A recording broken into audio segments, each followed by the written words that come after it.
මල් ටිකක් පූජා කළත් පතනවා මගේ හිත මෙච්චර පිවිතුරු වේවා.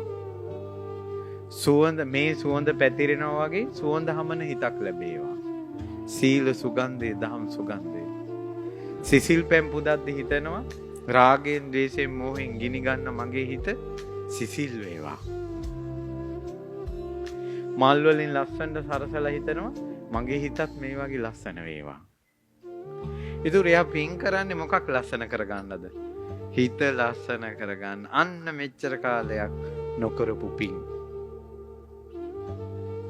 අපි දැන් මෙච්චර ලස්සන ඇඳුම් හොයනවා නම් ඇඟ ලස්සන කරගන්න. සබන් වර්ග, පූයර වර්ග, ආලේපන. ඊළඟට ඔය එක එක අභ්‍යාස ඇඟ ලස්සන කරගන්න කරනවා නම් ඇයි හිත ලස්සන කරගන්න පින් කරන්නේ? මලුවක් ලස්සනට අතු ගාලා කොළ වැටිලා තිබ්බ මලුව දැන් කොළ නැතුව තියෙනවා වගේ මගේ හිතේ කෙලෙස් බැහැර වේවා කියලා. ඔයාලට වඳින්න වෙහෙර විහාර තියෙනවා. උතුම් ආනුභාව සම්පන්න විරාජමාන බෝසමිඳුන් වැඩ සිටිනවා. හිත සුද්ධ කරගන්න. බෝධීන් වහන්සේ කියන්නේ හැම දුකකටම එන තැනක් බවට පත් කරගන්න. ඒක ඔයාලගේ සැනසෙල්ලේ මණ්ඩපේ බවට පත් කරගන්න. තමන් වෙනුවෙන් බෝධි පූජා තියන්න.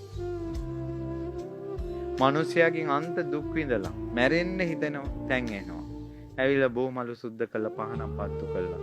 මේ දුක් විඳින සංසාරයෙන් මගේ බුදුරජාණන් වහන්සේ නිදහස් වුණේ බෝසෙවණේ.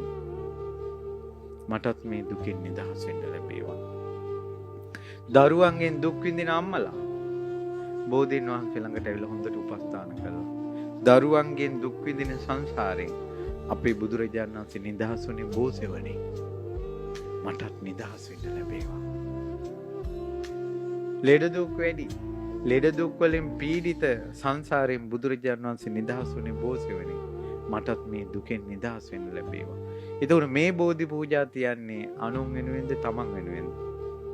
දැන් මේ හඳුන්ගම තමන් වෙනුවෙන් බෝධි පූජා තියපු මිනිස්සු එක අතක ඇඟිලි ගන්නටවත් නැහැ. අනුන් වෙනුවෙන්මයි කරන්නේ. ළමයිගේ විභාග, කසාද, ලෙඩ දුක්, අපල, උපද්‍රව. ඇයි මේ දුකෙන් නිදහස් වෙන්න බෝසමිඳුට උපස්ථාන කරන්නේ නැත්තේ?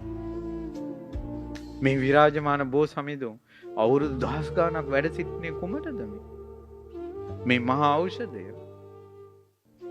ඇයි බුදුරජාණන් වහන්සේ බෝධීන් වහන්සේලා වැඩ ඉඳ අධිෂ්ඨාන කළේ? මෙතන දුක් ගිනි නිවා ගන්න. නමක් ගමක් ඕනේ නැහැ. සැනසෙල්ල හොයන්න. පැහැදිලිද මම මේ කියන්නේ? ඉතින් මේ විදිහට හිත සුද්ධ කරගන්න. හිත සුද්ධ මනුස්සයාට බය වෙන්න දෙයක් නැහැ මැරෙන්නලයි මොකක් හිතේද කියලා. තමන් කළා තියෙන හොඳ වැඩ නම් වැරදි පාරෙන් අත් මිදිලා නම් තමන්ගේ වැරද්ද තමන් තේරුම් ගත්තා නම් අනුන්ට සමාව දුන්නා නම් නූල් පොටක් නැතුව ඉපදිච්ච අපේ මැරෙනකොට අපේ හිතවල තරහකාරයොත් නැත්තම් කොන්තරත් නැත්තම් කොච්චර සුද්ධ හිද්ද? අනේ මේ විදිහට ඔයාලටත් මටත් පිරිසිදු හිතකින් අවසන් උස්ම හෙලන්න ලැබේවා.